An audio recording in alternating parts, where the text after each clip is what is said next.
Սիրելի հայրենակիցներ, հարգելի գործընկերներ, այնպես ստացվեց, որ րոպեներ առաջ ազգային ժողովը հավանություն տվեց կառավարության 2026-2031 կառավարության ծրագրին։ Բովանդակային կառավարության ծրագրի խնդիրներին մանրամասն իր ելույթում անդրադարձավ ուժեղ Հայաստան խմբակցության ղեկավար Նարեկ Կարապետյանը։ Այն, որ նշվածը իրավմամբ, նաև վստահ եմ ձեզանից շատերի պատկերացմամբ, 3 պատերազմ և ավաղ, 3 պարտություն բերած ուժի հերթական ոչ հայանպաստ ծրագիրն է, դա ակնհայտ։ Բայց այս ծրագրի մի ավելի կարևոր հանգամանքի վրա եմ ուզում ձեր և նաև մեր հայրենակիցների ուշադրությունը հրավիրել։ Անկեղծորեն ուղղակի հնարավորություն չունեցա հենց կառավարության ծրագրի շրջանակներում ելույթ ունենալ, բայց այս ծրագիրը նաև նրա մասին է, որ մի ուժ, որը 2018 թվականին եկավ իշխանության մեկ կարևոր լոզունգով, որ մեկ ուժ, մեկ անձ չպետք է 10 տարուց ավել պաշտոնավարի։ Այդ լոզունգի տրամաբանությամբ փորձ արվեց գեներացնել հանրային աջակցություն։ Եվ այս ծրագիրը նրա մասին է, որ այդ ուժը, որը այդ հավատը համարենք իսկապես ուներ 2018 թվականին, հավակնում է 13 տարի պաշտոնավարել։ Վերջին շրջանում շատ է խոսվում Ամերիկայի Միացյալ Նահանգների փորձի մասին։ Շատ է խոսվում, կարծես նույնիսկ օրվա իշխանությունները ամեն ինչ անում են համագործակցության, ինտենսիվացմանն ուղղված։ Դեռևս 18-րդ դարում ԱՄՆ-ն որդեգրեց ժողովրդավարության մոդելը։ Պատկերացրեք սահմանադրությամբ չունենալով նախագահի պաշտոնավարման ժամկետի սահմանափակում, պարզապես ավանդույթի ուժով որոշեցին, որ մեկ անձը 8 տարուց ավել չի պաշտոնավարելու։ Եվ սրբորեն պահպանում էին այդ երաշխիքը։ Այդ երաշխիքից մեկ բացառություն է եղել, որից հետո իդեպ սահմանադրությամբ ամրագրեցին, որ այն այլևս ավանդույթ չէ։ Այդ մեկ բացառությունը եղել է Ֆրանկլին Ռուզվելտը։ Ֆրանկլին Ռուզվելտը ԱՄՆ-ում նախագահությունը ստանձնում է սոցիալ-տնտեսական ծանրագույն ճգնաժամի պայմաններում, որը ընդհանուր առմամբ կոչվում է հենց մեծ ճգնաժամ կամ մեծ դեպրեսիան։ Այնուհետև ունենում է երկրորդ համաշխարհային պատերազմի սպառնալիքը։ Բազմաթիվ մարտահրավերներ է ունենում։ Եվ դրանք բոլորը հաղթահարելու պայմաններում ԱՄՆ հասարակությունը տալիս է այդ հնարավորությունը Ֆրանկլին Ռուզվելտին։ Այսինքն սոցիալ-տնտեսական ճգնաժամի հաղթահարում, երկրորդ համաշխարհային պատերազմում մասնակցություն եւ դրանում հաղթանակ։ Կարևոր բառ է, չէ՞ հաղթանակը։ Մենք 8 տարվա ընթացքում մեզ սովորեցրել ենք հեռվանալ հաղթանակ բառից։ Ու այդ անձը պաշտոնավարում է 4-րդ անգամ նույնիսկ հնարավորություն ստանալով, անընդմեջ։ Հիմա ուզում եմ հասկանամ, այսինքն հայ հասարակության մեջ 10 տարվա պաշտոնավարման դեմ պայքարի դուրս եկած, իդեպ 10 տարի պաշտոնավարումից ավելը,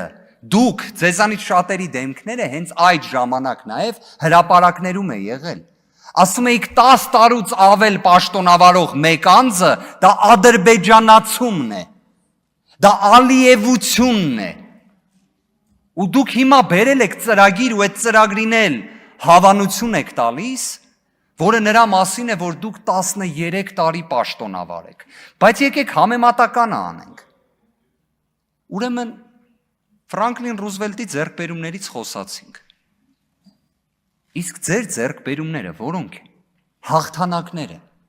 Հաղթանակները։ Հենց այդ բառը օգտագործենք։ Հաղթանակը նա է, որ օրինակ 1 տարի առաջ նախաստորագրվել է խաղաղության պայմանագիրը, բայց նախաստորագրումից առաջ չենք գնացել։ թե հաղթանակն է սահմանազատումը, սահմանագծումը, որը 24 թվականից հետո 1 սանտիմետր առաջ չի գնում։ Հաղթանակը խաղաղության դարաշրջանն է, այն օրինակ նույն շատ լավ եմ էլի հիշում 2021 թվականին կարծես սկսվել էր հայ-թուրքական հարաբերությունների վերականգնման օրակարգը, Ռուբեն Ռուբինյանն էլ բանակցողն էր կամ բանագնացը, այդ սահմանը մինչ օրս չի բացվել։ Հիմա ձեր ձեռքբերումը ո՞րն է։ Ձեռքբերումը, լավ ասեմ ավելին, հաղթանակը։ Գիտեք, հայ հասարակությանը դժվար չէ իշխանության դիրքերից վախեցնել, մոլորեցնել։ Դուք ի վերջո հիշեք, դուք հիշվելու եք պատմության մեջ, որպես Հայաստանի պատմության երևի թե միակ ուժը, որը այդքան ծանր դժբախտություն բերած պատերազմից մի քանի տարի հետո նախընտրական քարոզարշավը անցկացրել է այն լոզունգով, որ եթե մենք չընտրվենք, եթե մենք սահմանադրական մեծամասնություն չունենանք, արյունալի պատերազմա լինելու սեպտեմբեր ամսին։ Սա դուք եք ասել։ Լավ, ուզում եմ հասկանամ, դուք ինչ եք պատկերացրել, երբ հայ մարդուն, Հայաստանի Հանրապետության քաղաքացուն այդ մեսիջը փոխանցում եք, ինքը ինչ պետք է անի։ Պետք է մտածի դուք սուտ եք ասում, պետք է մտածի, որ դուք ճիշտ եք ասում, թե ինչ։ Իդեպ, մեր գործընկերներից շատերը միշտ մասնակի են այդ հատվածը մեջ բերում, մենակետ են ասում։ Բայց դրանից հետո ստորակետ կա, է։ Դրանից հետո Նիկոլ Փաշինյանը ասում է, այն ժամանակ չեմ նախազգուշացրել։ Հիմա նախազգուշացնում եմ։ Այսինքն բացում է 44 օրյա պատերազմի վերքը, բորբոքում է վերքը, քվեյա դրա դիմաց ուզում ստանա։ Ու այդ ամեն ինչի պայմաններում դուք 50 գումարած մեկ չեք ստացել։ Ես չեմ զլանա ասել։ Վստահ եմ ձեզանից շատերը իրենց ներսում գիտեն ինչա նշանակում 50 + 1 ստանալ եւ ինչա 50 + 1 չստանալ։ Դրա հետևանքները դուք շատ լավ գիտեք։ Հայ հասարակությունն էլ գիտի, բոլորը գիտեն, դուք էլ շատ լավ գիտեք, ոչինչ։ Շարունակությունն է, իհարկե, հենց մենք իմանալով ենք ձեզ ասում, բայց մի հատ հանգամանքել… Արգելի գործընկերներ, խնդրում եմ չարձագանքել տեղից։ Մի հանգամանքել եմ ուզում անպայման նշել, այն որ երեք մենք ստացվում է նաև լսեցինք հերիք չի հայոց ցեղասպանության, մեղավորության նույնիսկ ինչ-որ ուղենիշներ փոխվում էին, փոխանցվում էին հայ հասարակությանը, ես ձեզանից որևէ մեկից նույնիսկ ուշադիր նայում էի բոլորի դեմքերին, ես նույնիսկ միմիկայի փոփոխություն չտեսա, երբ Նիկոլ Փաշինյանը ասում է ցեղասպանության զոհերի մասունքները վերցնում էին, օտարերկրյա դերակատարները տալիս էին իրար գլխներին։ Լավ, տենց բառամթերքի է, դուք համերաշխ եք։ Այսինքն մասունքները վերցնում են տալիս են իրար գլխներին, դրա հետ համերաշխ է։ Հարգելի գործընկերներ, լռություն։ Իդեպ, կարակ գիտեք, չէ համերաշխ չլինեք, սա խորհրդարանական կառավարման համակարգ է վերջի վերջո։ Բայց մի բան էլ էի ուզում ասեի, շատ կարևոր էր, որ երեք, չնայած մեր տարածքային ամբողջականության, չնայած մեր ինքնության, չնայած անկախության հռչակագրի դեմ կատաղի պայքարը ենթադրող ելույթներին եւ ծրագրային դրույթներին, որոնք վստահ եմ կանխվելու են,